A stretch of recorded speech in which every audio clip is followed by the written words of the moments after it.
ఆశ్చర్యకరుడు, ఆలోచనకర్త, అద్భుతాలు చేయగలిగిన మన దేవుడైన యేసుక్రీస్తు పరిశుద్ధ నామములో ప్రియమైన ప్రేక్షకులందరికీ శుభములు తెలియచేస్తున్నాను.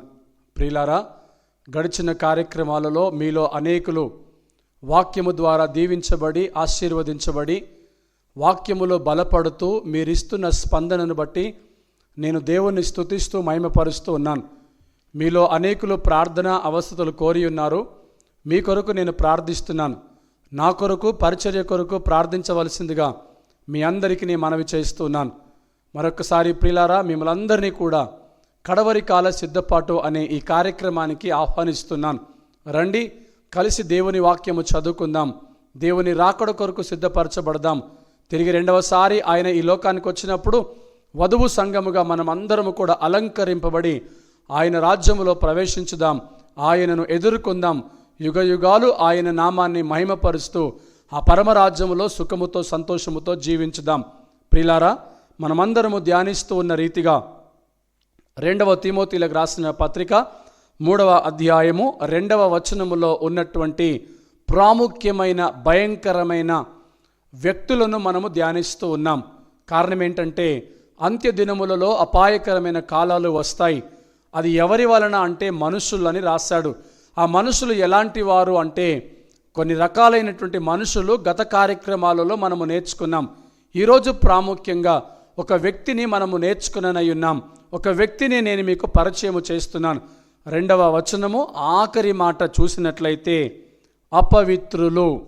అవును ప్రియులారా, అపవిత్రులు, వీరి వలన అంత్య దినములలో అపాయకరమైన కాలాలు వస్తున్నాయి. అందుకని దేవుని వాక్యం హెచ్చరిస్తుంది, అంత్య దినములలో అపాయకరమైన కాలములు వచ్చిందని తెలుసుకొనుము. ఎలాగనగా మనుషులు అపవిత్రులు, ఇట్టి వారికి నీవు నేను విముఖుడవై ఉండాలి అని ఇదే 3వ అధ్యాయము 5వ వచనములో రాయబడింది.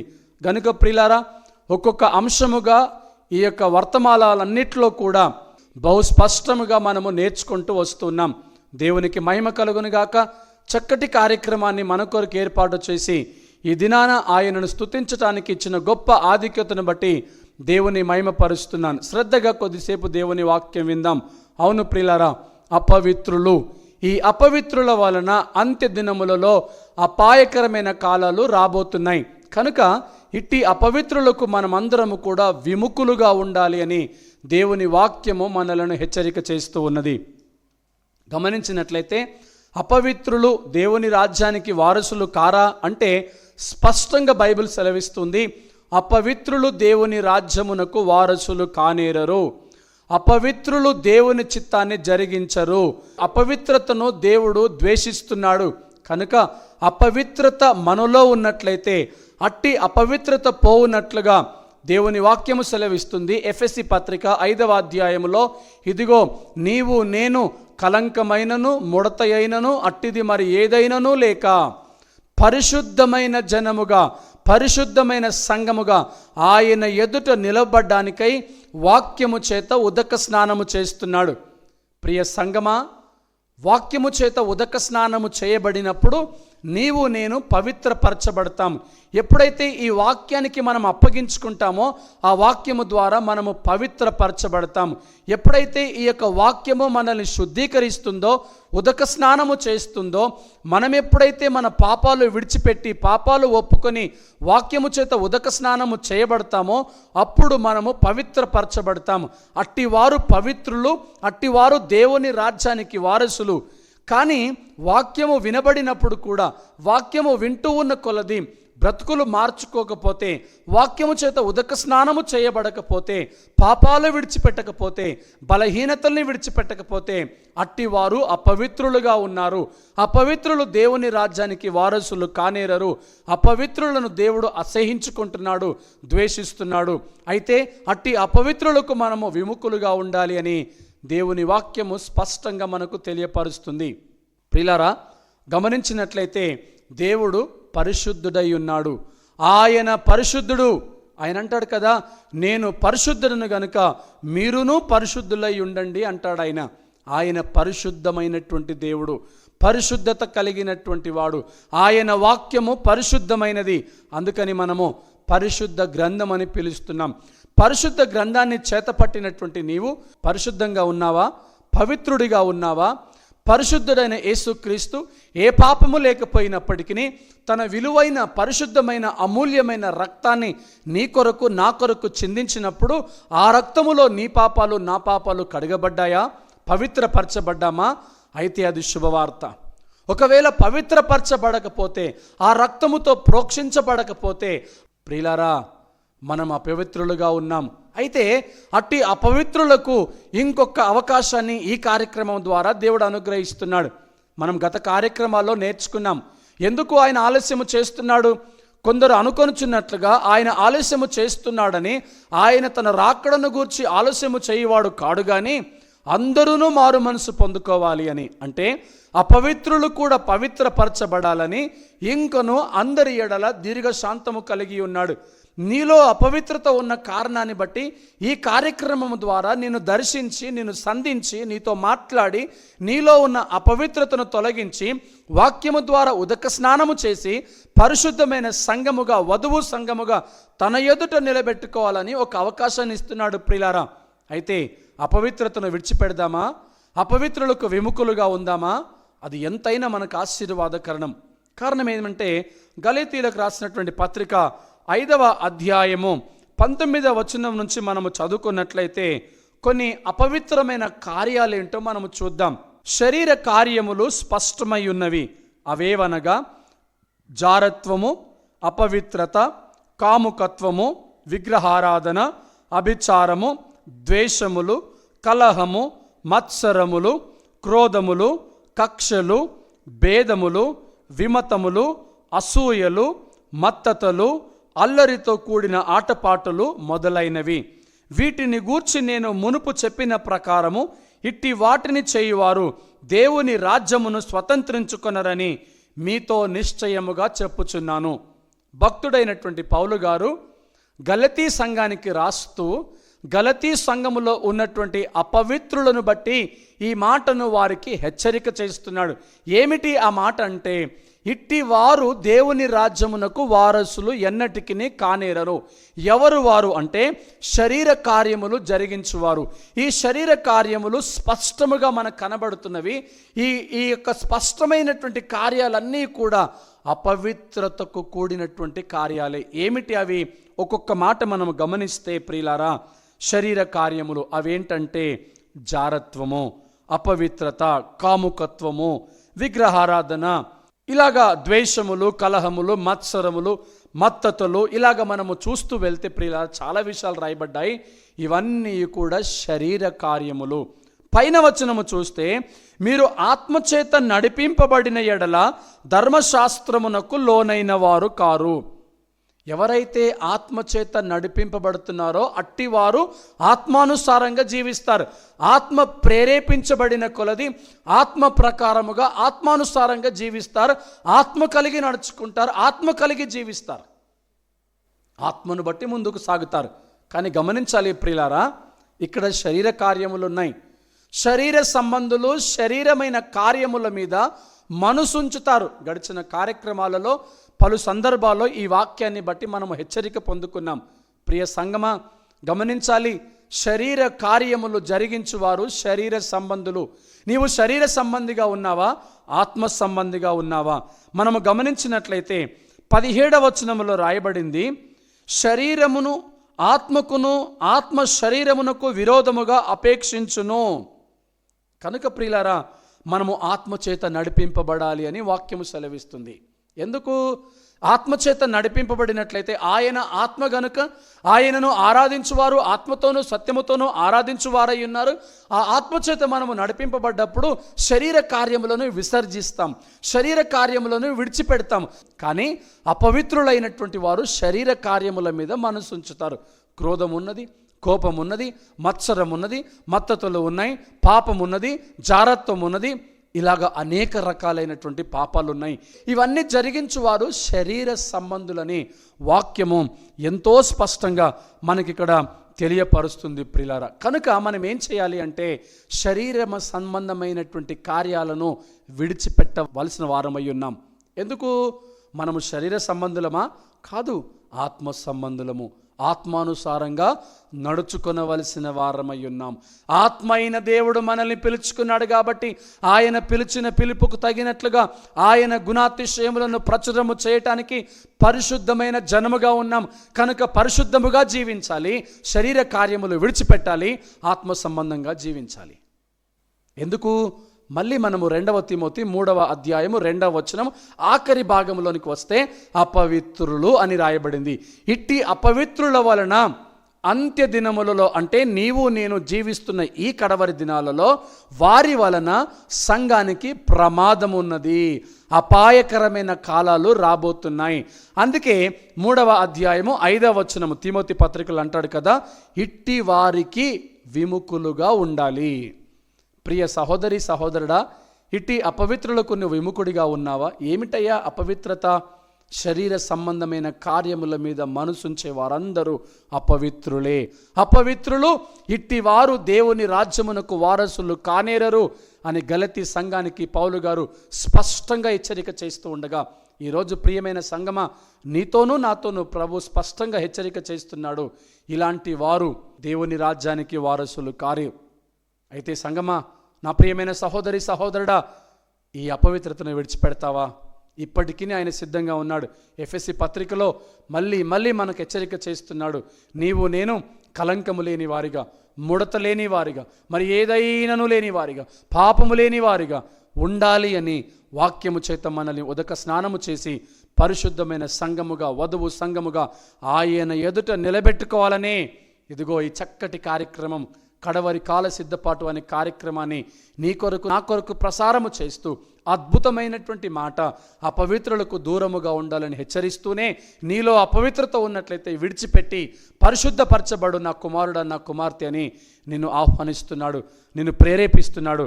ఆయన మాటను విని ఆయన పిలుపును అంగీకరించి ఆయనకు లోబడి జీవించుదాం. హెచ్కేలు గ్రంథంలో 20వ అధ్యాయము 23వ వచనములో చూసినట్లయితే, మరియు వారు నా విధులను అనుసరింపక నా కట్టడలను తృణీకరించి నేను విధించిన విశ్రాంతి దినములను అపవిత్రపరిచి తమ పితరులు పెట్టుకొనిన విగ్రహములను పూజింపగోరగా అన్యజనులలో వారిని చెదరగొట్టి సకల దేశములలోనికి వారిని వెళ్ళగొట్టుదునని ప్రమాణము చేసి తిని. ఏమండి? దేవుని యొక్క విధులను, దేవుడు ఏర్పాటు చేసినటువంటి విశ్రాంతి దినమును మనుషులు అపవిత్రపరిచి ఉన్నారు. ప్రియులారా, చూసారా?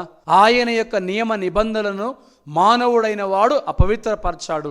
ఆయన ఏర్పాటు చేసిన విశ్రాంతి దినమును మానవుడు అపవిత్రపరచాడు.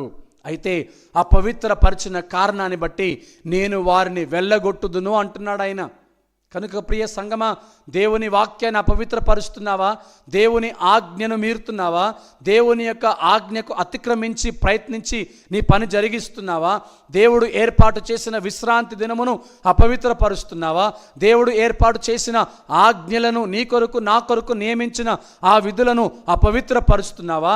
ఆయన తన సన్నిధిలో నుంచి వెళ్ళగొడతాడు. ఆయన తన దగ్గర నుంచి మనల్ని వెళ్ళగొడితే మన పరిస్థితి ఏంటి? ఒక్కసారి ఆలోచించు. కనుక అపవిత్రులు దేవుని రాజ్యమునకు వారసులు కారు. అపవిత్రమైన కార్యాలను విడిచిపెడదాం, అపవిత్రులకు విముఖులుగా ఉందాం. అయితే ఇంకా కొన్ని అపవిత్రమైన కార్యాలు ఏంటో ఒక్కసారి మనం గమనిస్తే, మార్కు సువార్త 7వ అధ్యాయము 15-16 వచనాలు చూస్తే ప్రియులారా, అద్భుతమైనటువంటి వివరణ అక్కడ మనకు కనిపిస్తుంది. వెలుపల నుండి లోపలికి పోయి మనుషుని అపవిత్రునిగా చేయగలిగినది ఏదియూ లేదు గాని లోపల నుండి బయలు వెళ్ళునవే మనుషుని అపవిత్రపరచునని చెప్పెను.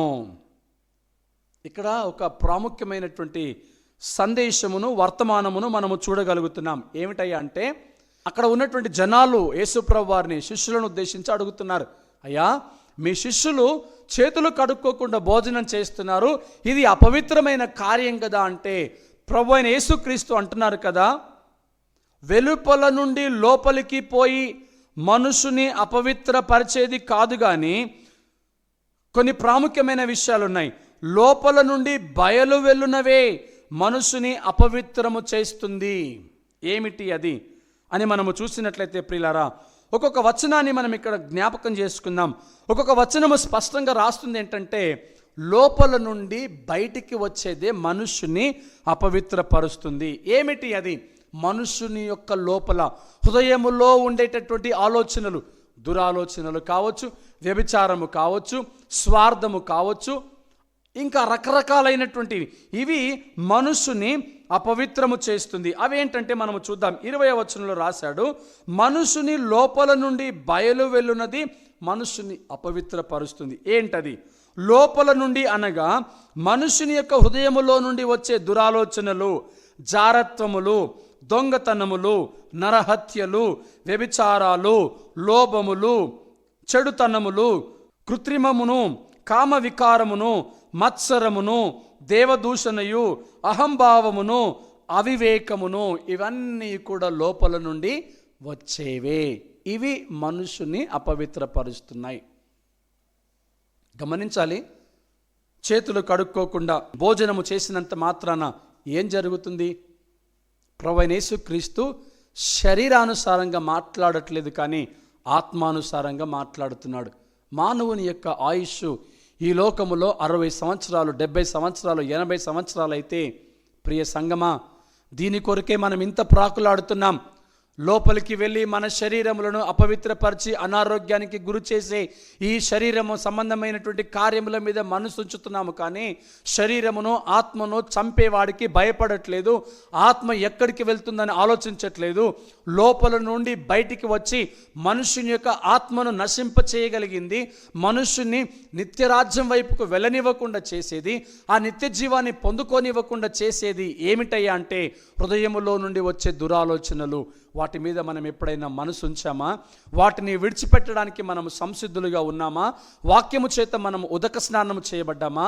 లోపల నుండి బయటికి వచ్చేది మనుషులను అపవిత్రపరుస్తుంది.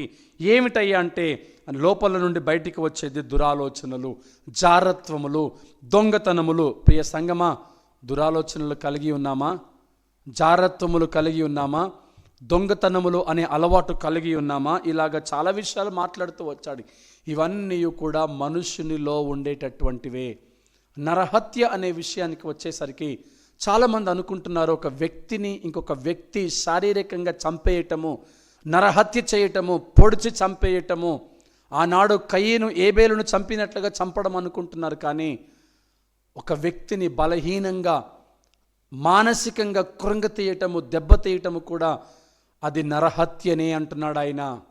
అలాగా నరహత్యలు ఉన్నాయి, వ్యభిచారాలు ఉన్నాయి, లోభములు ఉన్నాయి, చెడుతనములు ఉన్నాయి, కామ వికారములు ఉన్నాయి, మత్సరం ఉన్నది, దేవదూషణ, ఇలాగ చాలా విషయాలు మాట్లాడుతూ ఇవన్నీ మనుషుని యొక్క హృదయములో నుండే బయటికి వస్తున్నాయి. కనుక నా ప్రియమైన సంగమా, ఇవి నువ్వు విడిచిపెట్టావా? నీ హృదయములో ఎలాంటి ఆలోచనలు ఉన్నాయి? ఇర్మియా గ్రంథం 11వ అధ్యాయము 20వ వచనములో మనము చూసినట్లయితే ఇలాంటి అపవిత్రత మనుషుని ఎక్కడికి తీసుకుని వెళ్తుందో ఒకసారి మనము గమనించుదాం. నీతిని బట్టి తీర్పు తీర్చుచు జ్ఞానేంద్రియములను హృదయమును శోధించువాడు సైన్యములకు అధిపతియగు యెహోవాయే. ఎంత అద్భుతమైనటువంటి మాట ఇక్కడ రాయబడింది చూడండి ప్రియులారా. నీతిని బట్టి తీర్పు తీర్చేది, జ్ఞానేంద్రియములను హృదయమును శోధించువాడు మన ప్రభు అయిన యేసుక్రీస్తు. అవును, ఆయన హృదయములో ఉన్నది చూస్తున్నాడు ఆయన.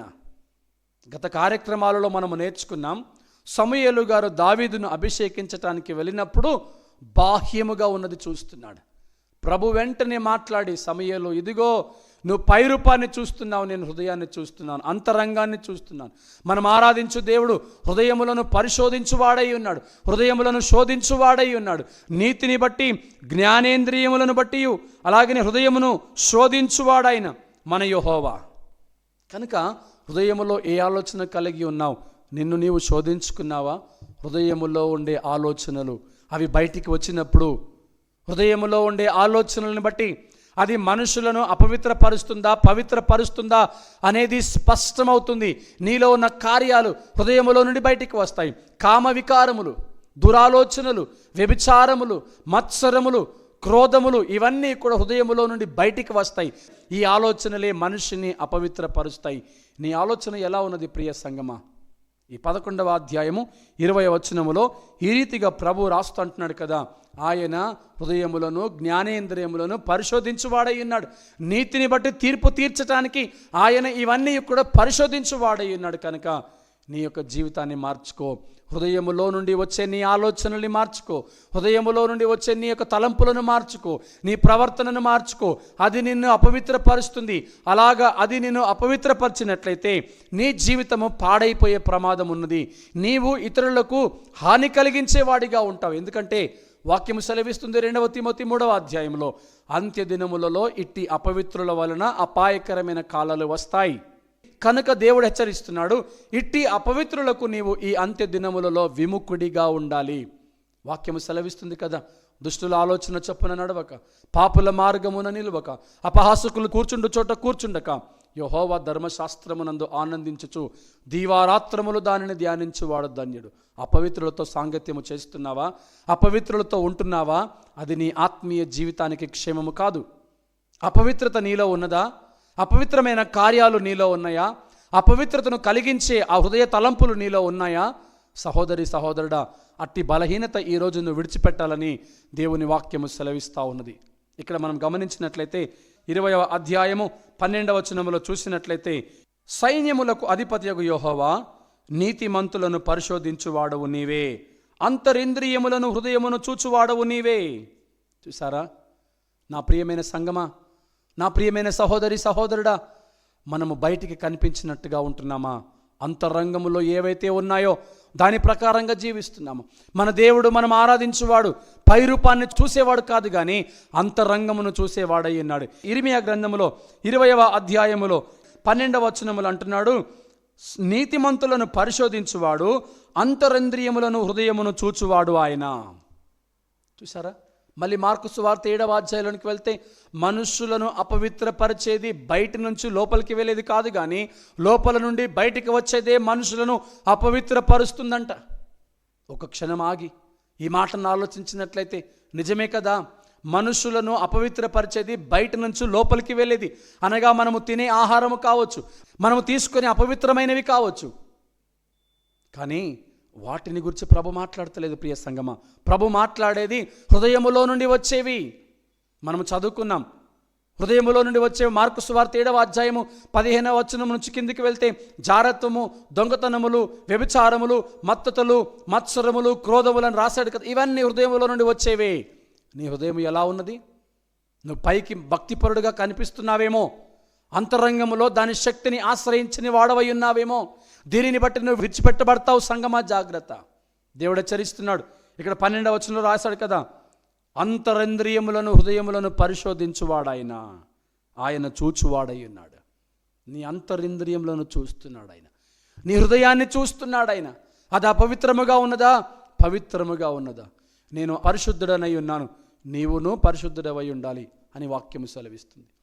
మోషే గారు దేవుని సన్నిధికి వస్తున్నప్పుడు ఆయన పాదాలకున్న చెప్పులు విడిచిపెట్టి రమ్మన్నాడు. కారణం ఏంటంటే, నీ దేవుడని యెహోవా ఉన్నవాడు అనువాడనై ఉన్నాడు. అయితే ఆయన ఇక్కడ ఉన్నాడు, ఈ స్థలములో ఉన్నాడు, ఇది పరిశుద్ధమైన స్థలం, అపవిత్రమైనవి విడిచిపెట్టి పరిశుద్ధముగా రా అని పిలిచాడు ఆయన. కనుక ప్రియ సంగమ, అంతరింద్రియములను చూస్తున్నాడు ఆయన, హృదయములను చూస్తున్నాడు ఆయన. హృదయములో, అంతరింద్రియములో పాపము పెట్టుకొని వస్తున్నావేమో, జాగ్రత్త. ఆయన దృష్టిలో నువ్వు అపవిత్రుడవు. అపవిత్రులకు దేవుని రాజ్యములో చోటు లేదు. అపవిత్రుల వలన సంఘానికి ప్రమాదము, విశ్వాసికి ప్రమాదం, ఆత్మీయ స్థితికి ప్రమాదం, కుటుంబానికి ప్రమాదం.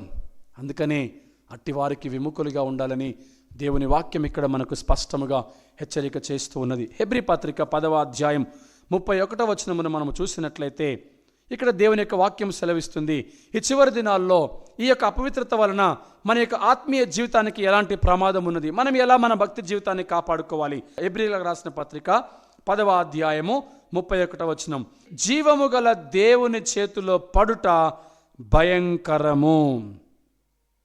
అవునండి, ఎందుకు? అంతరింద్రియములను హృదయమును చూచువాడాయన. నీతిని బట్టి, అంతరింద్రియములను బట్టి, హృదయాలోచనలను బట్టి తీర్పు తీర్చువాడాయన. ఆయన చేతుల్లో పడటం అనేది భయంకరము ప్రియులారా. ఎందుకు భయంకరము తెలిసిన? దేవుని వాక్యము సెలవిస్తుంది, వాడి అయిన రెండంచెలు గల ఖడ్గమైన చేతిలో ఉన్నది. ఎటువంటి వారినైనా అది విభజిస్తుంది.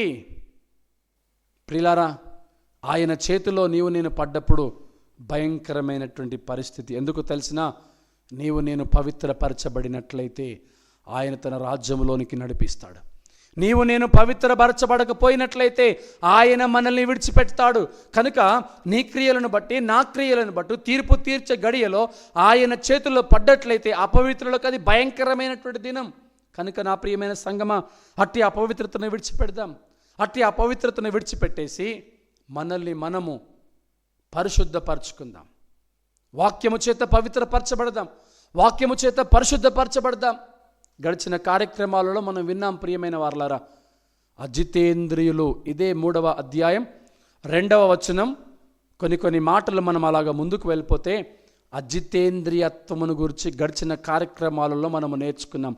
అజితేంద్రియత్వం, అజితేంద్రియులు లోపల శుద్ధీకరించరు, లోపల శుద్ధి చేసుకోరు, కానీ బయట శుద్ధి చేసుకుంటారు. హృదయములో ఉన్న ఆలోచనలను శుద్ధీకరించుకోవాలి, కానీ అజితేంద్రియులు లోపల ఉన్న దానిని శుద్ధీకరించుకోరు, బయట ఉన్న దానిని శుద్ధీకరిస్తారు. ఈరోజు నీవు అజితేంద్రియుడిగా ఉన్నట్లయితే అపవిత్రుడివే. కారణం ఏంటంటే అజితేంద్రియులు లోపల శుద్ధి చేసుకోరు, కానీ బయట శుద్ధి చేస్తారు. అపవిత్రత మనలో ఉన్నట్లయితే దానిని మనము శుద్ధి చేసుకోవాలి. లోపల శుద్ధి చేసుకోవాలి, బయట కూడా శుద్ధి చేయాలి. దేవుని వాక్యం సెలవిస్తుంది, నీ హృదయము నాకిమ్ము, రాతి గుండెను నీలో నుంచి తీసివేసి మాంసపు గుండెని నీకు ఇస్తానన్నాడు ఆయన. ఆయన మాంసపు గుండెని ఇవ్వడానికి సిద్ధముగా ఉన్నాడు. కాబట్టి ఆ యొక్క అపవిత్రతను విడిచిపెట్టాలి, మన పాపాలు ఒప్పుకోవాలి, ఆయన రక్తంలో కడగబడాలి, ఆయన మనల్ని పరిశుద్ధపరుస్తాడు. ఎఫెసీ పత్రికలో అదే మాట అంటున్నాడు కదా, వాక్యము చేత ఉదక స్నానము చేయించటానికి ఆయన సిద్ధంగా ఉన్నాడు. వాక్యము చేత ఉదక స్నానము చేసి ఆయన ఎదుట నిలబెట్టుకోవడానికి ఆయన సిద్ధంగా ఉన్నాడు. కనుక మనలో ఉన్న అపవిత్రతను విడిచిపెడదాం, అపవిత్రమైన కార్యాలను విడిచిపెడదాం, శరీర సంబంధమైన కార్యాలను విడిచిపెడదాం, పవిత్రపరచబడదాం. ఆయన వచ్చినప్పుడు పరిశుద్ధమైన వధువు సంఘముగా ఆయన ఎదుట నిలబడదాం. అపవిత్రులకు విముఖులుగా ఉందాం, మన భక్తి జీవితాన్ని కాపాడుకుందాం. అట్టి కృప దేవుడు మనందరికీ దయచేయనుగాక. ప్రార్థన చేసుకుందాం. కళ్ళు మూసుకుంటారా? ప్రేమ స్వరూపి, దయగలిగిన మా తండ్రి, పరిశుద్ధుడా మీకు స్తోత్రములు చెల్లిస్తున్నాం. ఈ కార్యక్రమం ద్వారా మాలో ఉన్న అపవిత్రతను తొలగించి మమ్మలను పరిశుద్ధపరుస్తున్నందుకు స్తోత్రములు ప్రభువా. ఎందరైతే మీ వాక్యాన్ని విని అపవిత్రతను తొలగించుకొని పవిత్రపరచబడి ఉన్నారో వారందరినీ కూడా మీరు ఆశీర్వదించండి. మేమందరము నాయనా అపవిత్రులకు విముఖులుగా ఉండటానికి మీ కృపను చూపించండి ప్రభువా. ఈ కార్యక్రమాన్ని వీక్షిస్తున్న వారందరికీ ప్రభువా మీ మేలులు దయచేయండి, ఆశీర్వాదములు దయచేయండి. వారి వారి అక్కరులు అవసరతలు తీర్చండి. అనారోగ్యం చేత బాధపడుతున్న వారిని స్వస్థపరచండి. ప్రార్థన అవసరతలు కలిగి ఉన్న ప్రతి వారిని కూడా నైనా మీరు సమృద్ధిగా సంతృప్తిపరచమని ప్రార్థిస్తున్నాం. ఈ కార్యక్రమాన్ని వీక్షిస్తున్న ప్రతి వారిని కూడా ఆశీర్వదించండి నైనా. ఈ కార్యక్రమానికి ప్రత్యక్షంగా పరోక్షంగా సహకరిస్తున్న ప్రతి ఒక్కరిని కూడా మీరు దీవించమని ఆశీర్వదించమని స్తుతి ఘనత మహిమ ప్రభావములు మీకు మాత్రమే చెల్లిస్తూ యేసుక్రీస్తు పరిశుద్ధమైన నామములో అడిగి వేడుకొని పొంది ఉన్నాము పరమ తండ్రి, ఆమేన్. విన్న వర్తమానాలు మీకు దీవెనకరంగా ఉన్నాయని నమ్ముచున్నాము. ప్రార్థన అవసరతలకు మమ్మల్ని సంప్రదించుటకు honokevangelism@gmail.com లేదా 8125648948 నంబర్కి తెలియచేయగలరు. మా కొరకు, మా పరిచర్య కొరకు ప్రార్థించండి. God bless you.